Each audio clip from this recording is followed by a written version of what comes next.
നമസ്കാരം. ശ്രദ്ധ A technologies limited എന്ന് പറഞ്ഞിട്ടുള്ള കമ്പനിയുടെ ഷെയർ പ്രൈസസിനും മറ്റും ഷെയർ അനാലിസിസാണ് ഇന്നത്തെ വീഡിയോയിൽ നമ്മൾ ഡിസ്കസ് ചെയ്യുന്നത്. അപ്പോൾ നമുക്ക് എല്ലാവർക്കും അറിയാം, ടെക്നോളജിയുമായി ബന്ധപ്പെട്ട് ഇന്ത്യക്ക് വളരെയധികം നല്ലൊരു ഫ്യൂച്ചറാണുള്ളത്. അതോടൊപ്പം തന്നെ ഗ്ലോബൽ മാർക്കറ്റിനെ കൂടെ ഇൻ ഫ്യൂച്ചറിൽ ഇന്ത്യൻ കമ്പനീസ് ലീഡ് ചെയ്യും എന്നുള്ള കാര്യം ഏറെക്കുറെ നമുക്ക് ഉറപ്പിക്കാവുന്നതാണ്. അപ്പോൾ ഇതുമായി ബന്ധപ്പെട്ട് സ്റ്റോക്കിൽ വളരെയധികം ഗ്രീൻ ആയിട്ടുള്ളൊരു ഫ്യൂച്ചർ നമുക്ക് കാണാൻ പറ്റുന്നതാണ്. അപ്പോൾ ശ്രദ്ധ ടെക്നോളജീസ് ലിമിറ്റഡ് എന്ന് പറഞ്ഞിട്ടുള്ള ഒരു കമ്പനി ഒരു അപ്കമിങ് എനർജി കമ്പനിയാണ്. ഇതുമായി ബന്ധപ്പെട്ടുള്ള അവരുടെ പ്രോഡക്ട്സും മറ്റു കാര്യങ്ങളും നോക്കുകയാണെങ്കിൽ ഇവരുടെ മെയിനായിട്ടുള്ള പ്രോഡക്റ്റ് എന്ന് പറയുന്നത് നെറ്റ്വർക്കിംഗ് സർവീസസ് ആൻഡ് നെറ്റ്വർക്കിംഗ് എന്നുള്ള പ്രോഡക്ട്സ്, പിന്നെ അതുപോലെ തന്നെ infrastructure services, cloud services, data centre, mailing solutions, IT hardware and software setup, അതുപോലെ തന്നെ machine learning, artificial intelligence, data science, അതായത് IT റിലേറ്റഡ് ആയിട്ടുള്ള ബോത്ത് സോഫ്റ്റ്വെയർ, ഹാർഡ്വെയർ, അതുപോലെ തന്നെ ക്ലൗഡ് സർവീസസ്, പിന്നെ അതുപോലെ തന്നെ ഡാറ്റ സ്റ്റോറേജ് ചെയ്യാനും മറ്റുള്ള ഡാറ്റാ സെൻറ്റർ ഫെസിലിറ്റീസ്, പിന്നെ ഇത്തരം കാര്യങ്ങളാണ് ഈ കമ്പനി സർവീസ് പിന്നെ ചെയ്യുന്നത്. മെയിൻ പ്രോഡക്റ്റായിട്ട് അവരുടെ സർവീസ് ചെയ്തിരിക്കുന്നത്. ഇനി ഈ കമ്പനിയുടെ മറ്റു കാര്യങ്ങൾ നോക്കുകയാണെങ്കിൽ 1990കളിൽ ഇൻകോർപ്പറേറ്റ് ചെയ്ത കമ്പനിയാണ്. ഇവരുടെ മെയിനായിട്ടുള്ള പ്രോഡക്ട്സ് എന്ന് പറയുന്നത് നമ്മൾ ഓൾറെഡി ഡിസ്കസ് ചെയ്തു. അതുപോലെ ജസ്റ്റ് ഒന്ന് എലാബറേറ്റ് ചെയ്ത് പറയുകയാണെങ്കിൽ IT കൗൺസൾട്ടിംഗ് ആണ് ഇവരുടെ main product. Professional advice and guidance to clients regarding their information technology, infrastructure and system, IT consulting main product. അതുപോലെ തന്നെ മൊബൈൽ ആപ്പ് ഡെവലപ്മെൻറ്റ് ചെയ്യുന്ന കമ്പനിയാണ്. അതുപോലെ തന്നെ വെബ്സൈറ്റ് ഡെവലപ്പ് ചെയ്യുന്ന കമ്പനിയാണ്. അതുപോലെ തന്നെ ഡാറ്റ അനലിറ്റിക്സ്, അതായത് helps client with data driven decision making, process optimization, customer experience improvement etcetera. അതുപോലെ തന്നെ ടെക്നിക്കലി ക്വാളിഫൈഡ് ആയിട്ടുള്ള മാൻ പവറിനെ വിവിധ ക്ലയൻറ്റുകൾക്കും മറ്റും സപ്ലൈ ചെയ്യുക. അത് ലോങ് ടൈം അല്ലെങ്കിൽ ഷോർട്ട് ടൈം പ്രോജക്ട്സിലോട്ട് വേണ്ടി മാത്രം പ്രോജക്ട്സിലോട്ട് അവരുടെ ഇമ്പ്രൂവ്മെൻറ്റും അവരുടെ പ്രോജക്ട്സ് ഹാൻഡിൽ ചെയ്യാൻ വേണ്ടിയിട്ടുള്ള ഇത്തരം ആൾക്കാരെ സപ്ലൈ ചെയ്യുക എന്നുള്ളൊരു ടെക്നിക്കൽ മാൻ പവർ സപ്ലൈ എന്നൊരു സർവീസ് കൂടെ അവർ ചെയ്യുന്നുണ്ട്. അപ്പോൾ ഇത്തരം കാര്യങ്ങളാണ് ഇവരുമായി ബന്ധപ്പെട്ടുള്ള നമുക്ക് കാണാൻ പറ്റുന്ന കമ്പനിയുടെ സർവീസസ്. അപ്പോൾ മെയിൻലി IT റിലേറ്റഡ് ആയിട്ട് റിലേറ്റഡ് ആയിട്ടുള്ള പ്രോഡക്ട്സ് ആണ് ഇവരുടെ കാണാൻ പറ്റും. ഇനി ഈ കമ്പനിയുമായി ബന്ധപ്പെട്ട് മെയിൻലി നമ്മൾ ഇന്ത്യൻ ബാങ്കിങ്ങേഴ്സും മറ്റവരാണ് ഇവരുടെ ഒരു ക്ലയൻ്റ് എന്ന് കാണാൻ പറ്റുന്നതാണ്.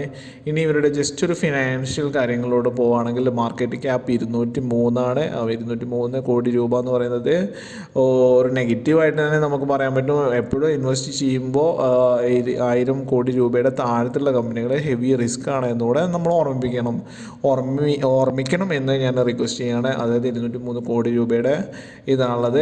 കറണ്ട് പ്രൈസ് 83 റുപ്പീസാണ്. അതായത് 107 രൂപയിൽ നിന്നുള്ള ഹയസ്റ്റ് പ്രൈസ് ഉണ്ടായിരുന്ന കമ്പനി ഇപ്പോൾ 83 റുപ്പീസിൽ അവൈലബിൾ ആണ്. അറൗണ്ട് 20% ഡിസ്കൗണ്ടിൽ നമ്മൾക്ക് ഹയസ്റ്റ് വാല്യൂ നിന്ന് അവൈലബിൾ ആണെന്ന് കാണാൻ പറ്റും. ഇനി അട്രാക്റ്റീവ് ആയിട്ടുള്ളത് സ്റ്റോക്ക് PE ആണ്. പ്രൈസ് ടു ഏർണിംഗ് റേഷ്യോ 25.2 ആണ്. നമുക്ക് അത് പോസിറ്റീവായിട്ട് തന്നെ പറയാൻ പറ്റുന്നതാണ്. അതുപോലെ തന്നെ ROC 17.8, ROE 13.3. അത്ര അട്രാക്റ്റീവ് അല്ല രണ്ട് വാല്യൂസും. എന്നിരുന്നാലും 17.8ഉം 13.1ഉം നമ്മൾക്കൊരു വലിയ ഒരു മോശം വാല്യൂസായിട്ട് കാണാൻ പറ്റുന്നില്ല. ഇനി ഇവരുടെ ലയബിലിറ്റീസ് നോക്കുകയാണെങ്കിൽ വളരെയധികം പോസിറ്റീവായിട്ടുള്ള കാര്യങ്ങളാണ്. ലയബിലിറ്റീസ് ഒന്നും തന്നെ ഇല്ലാതെ തന്നെ ഏകദേശം ഇല്ല എന്ന് തന്നെ നമുക്ക് പറയാവുന്നതാണ്. അതായത് current liability 1.70 crore rupees, contingent liability 0 ആണ്. അതുപോലെ തന്നെ ലീസ് ലയബിലിറ്റി 0.24 crore ആണ്. അപ്പോൾ 203 കോടി രൂപയുടെ മാർക്കറ്റ് ക്യാപ്പുള്ള കമ്പനിയെ സംബന്ധിച്ചിടത്തോളം ലയബിലിറ്റി ഓൾമോസ്റ്റ് ഡെപ്റ്റ് ഫ്രീ ആണെന്ന് കാണാൻ പറ്റും. ഇനി വേറെ ഒരു അട്രാക്റ്റീവ് ആയിട്ടുള്ള കാര്യം പറയുന്നത് പ്രൊമോട്ടർ ഹോൾഡിംഗ് ആണ്. 74.7% ഈ കമ്പനിയുടെ ഓണേഴ്സിൻ്റെ കയ്യിലാണ്, അല്ലെങ്കിൽ പ്രൊമോട്ടേഴ്സിൻ്റെ കയ്യിലാണ് സ്റ്റോക്ക് ഉള്ളതെന്ന് കാണാൻ പറ്റുന്നതാണ്.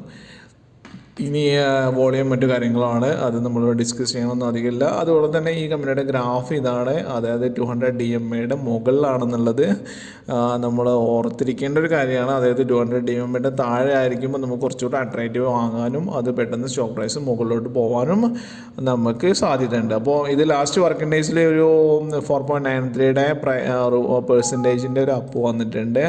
അപ്പോൾ ഇനി ഈ കാര്യങ്ങൾ മറ്റ് കാര്യങ്ങൾ നോക്കുകയാണെങ്കിൽ നമ്മൾ ഓൾറെഡി ഡിസ്കസ് ചെയ്തു. ഡെപ്റ്റ് ഫ്രീ ആണ്. അതുപോലെ തന്നെ delivered good profit growth 63.9 CAGR over last years. പിന്നെ company maintain healthy dividend pay out 35.9% ആണ്. അപ്പോൾ ഇതൊക്കെയാണ് ഇവരുടെ പോസിറ്റീവായിട്ടുള്ള കാര്യങ്ങൾ. ഇനി ഇവരുടെ ക്വാർട്ടർലി റിസൾട്ട്സ് നോക്കുകയാണെങ്കിൽ വളരെയധികം അട്രാക്റ്റീവായിട്ട് കാണാൻ പറ്റുന്നതാണ്. September 2024 sales 3.54 crore. അതിൻ്റെ ജസ്റ്റ് ഒരു പ്രീവിയസ് ഇയേഴ്സിൽ നോക്കുമ്പോൾ സ്വല്പം താഴോട്ട് വന്നതായിട്ട് കാണാൻ പറ്റും. 6.05 2023 സെപ്റ്റംബർ ക്വാർട്ടർ റിസൾട്ട്സിൽ വന്നിരുന്നു. എന്നിരുന്നാലും നമ്മൾക്ക് ഒരു വലിയൊരു ഇത് വന്നിട്ടില്ലെന്ന് കാണാൻ പറ്റുന്നത്. ഇനി ഓപ്പറേറ്റിംഗ് പ്രോഫിറ്റ് 2.46 ആണ്. നെറ്റ് പ്രോഫിറ്റ് നമുക്ക് നോക്കാം 2.59. അതായത് ഹയസ്റ്റ് നെറ്റ് പ്രോഫിറ്റ് അവർ കഴിഞ്ഞ ക്വാർട്ടറിൽ റിസീവ് ചെയ്തിരിക്കുന്നു എന്ന് കാണാൻ പറ്റും. വളരെ അട്രാക്റ്റീവാണ്. അത് ഈ ഒരു ക്വാർട്ടറിൽ ബേസിസ് നോക്കുകയാണെങ്കിൽ അവരുടെ ഹിസ്റ്ററിയിൽ ഏറ്റവും ഹയസ്റ്റ് റിസീവ് ചെയ്തിരിക്കുന്നത് കാണാൻ പറ്റും. ഇതുമായി ബന്ധപ്പെട്ട് മറ്റൊരു കാര്യം നോക്കുകയാണെങ്കിൽ ഏറ്റവും വലിയ അട്രാക്റ്റീവായ കാര്യങ്ങളാണ് ഓപ്പറേറ്റിംഗ് പ്രോഫിറ്റ് മാർജിൻ 69.49% ആണ്. ഒരുവിധം കമ്പനികളിലും 20% താഴെയോ അല്ലെങ്കിൽ 20%, 30% ഒരു ഇൻ ബിറ്റ്വീനിലായിരിക്കും ഓപ്പറേറ്റിംഗ് പ്രോഫിറ്റ് മാർജിൻ ഉണ്ടാവുക. പക്ഷേ ഈ കമ്പനിയുടെ ഇത് 69 rupees 69% ആണ് ഓപ്പറേറ്റിംഗ് പ്രോഫിറ്റ് എന്ന് പറയുന്നത്. അതായത് ഓൾമോസ്റ്റ് സെയിൽസിൻ്റെ നല്ലൊരു പെർസെൻറ്റേജ് അവരുടെ പ്രോഫിറ്റായിട്ട് തന്നെ വരുന്നു എന്ന് കാണാൻ പറ്റുന്നതാണ്. അപ്പോൾ ഇത് രണ്ട് കാര്യങ്ങളും അട്രാക്റ്റീവായിട്ട് തന്നെ നമുക്ക് കാണാൻ പറ്റുന്നതാണ്. ഇനി ഇയർലി റിസൾട്ട്സ് നോക്കുകയാണെങ്കിലും ഓരോ ഇയറിലും സെയിൽസും ഇൻക്രീസ് ചെയ്തിരിക്കുന്നത് കാണാൻ പറ്റും. അതായത് 2023 5.19 crore, March 2024 17 crore sales increase ചെയ്തു. അതുപോലെ തന്നെ ഓപ്പറേറ്റിംഗ് പ്രോഫിറ്റ് മാർജിൻസ് നമ്മൾ ഓൾറെഡി ഡിസ്കസ് ചെയ്തു, ഗ്രാജുവലായിട്ട് ഇൻക്രീസ് ചെയ്തുകൊണ്ടിരിക്കുകയാണ്. അതുപോലെ തന്നെ നെറ്റ് പ്രോഫിറ്റ് ആണെങ്കിലും മാർച്ച് 2023 0.71 crore ആയിരുന്നു. 2024 അത് 6.39 crore ആയിട്ട് ഇൻക്രീസ് ചെയ്തിരിക്കുകയും അതോടൊപ്പം തന്നെ ടിൽ ദിസ് മന്ത് 8.05 crore വലിയൊരു ഇൻക്രീസ് തന്നെ നമുക്കിതിൽ കാണാൻ പറ്റുന്നതാണ്. അപ്പോൾ ഇത്തരം കാര്യങ്ങളാണ് ഇതുമായി ബന്ധപ്പെട്ട് നോക്കുകയാണെങ്കിൽ കോമ്പൗണ്ട് സെയിൽസ് ഗ്രോത്തും കോമ്പൗണ്ട് പ്രോഫിറ്റ് ഗ്രോത്തും പിന്നെ അതുപോലെ സ്റ്റോക്ക് പ്രൈസ് CAGR നമുക്ക് 1 ഇയറിൽ ലാസ്റ്റ് 1 ഇയർ 73% ആണ് ഇൻക്രീസ് ചെയ്തിരിക്കുന്നത് കാണാൻ പറ്റുന്നതാണ്. അപ്പോൾ ഇത്തരം കാര്യങ്ങളാണ് ഇവരുമായി ബന്ധപ്പെട്ട് നോക്കുകയാണെങ്കിൽ ഷെയർ ഹോൾഡിംഗ് പാർട്ടേഴ്സിൻ്റെ അത് നോക്കുകയാണെങ്കിൽ 74.66% ആണ്. പ്രൊമോട്ടേഴ്സ് പബ്ലിക്കിൻ്റേതെടുത്ത് 25.34%. ഇനി ഒരു നെഗറ്റീവായിട്ടൊരു കാര്യം പറയുന്നത് FIIയും DIIയും ഓൾമോസ്റ്റ് നില്ലാണെന്ന് കാണാൻ പറ്റുന്നതാണ്. അതുകൊണ്ട് എന്തുകൊണ്ട് FII വരുന്നില്ല, എന്തുകൊണ്ട് DII ഇതിലോട്ട് വരുന്നില്ല എന്നുള്ള കാര്യം ഇൻവെസ്റ്റ് ചെയ്യുന്ന നമ്മൾ ശ്രദ്ധിക്കേണ്ടിയിരിക്കുന്നതാണ് എന്നുകൂടെ ഇതിൽ റിക്വസ്റ്റ് ചെയ്യാണ്. അപ്പോൾ ഇത്തരം കാര്യങ്ങളാണ് ഇതുമായി ബന്ധപ്പെട്ട് നമുക്ക് സ്റ്റോക്ക് അനാലിസിസുമായി ബന്ധപ്പെട്ട് പറയാനുള്ളത്. കമ്പനിയുടെ ഫിനാൻഷ്യൽ വാല്യൂസും ഇതെല്ലാം സൗണ്ട് പ്രൂഫാണ്, എല്ലാ കാര്യങ്ങളാണ്. ഇനി കസ്റ്റമേഴ്സുമായി ബന്ധപ്പെട്ടുള്ള ചില ഫ്യൂച്ചറിൽ വോളറ്റിലിറ്റി ഉണ്ടാവോ എന്ന് നിങ്ങൾ ഇൻവെസ്റ്റ് ചെയ്യുന്നതിന് മുമ്പ് ഇത്തരം കാര്യങ്ങളെല്ലാം ചെക്ക് ചെയ്യുക. അതുപോലെ തന്നെ പേഴ്സണലി അനലൈസ് ചെയ്യുക. ഇതിന് ശേഷം മാത്രം ഇൻവെസ്റ്റ് ചെയ്യുക എന്നുകൂടെ റിക്വസ്റ്റ് ചെയ്യാണ്.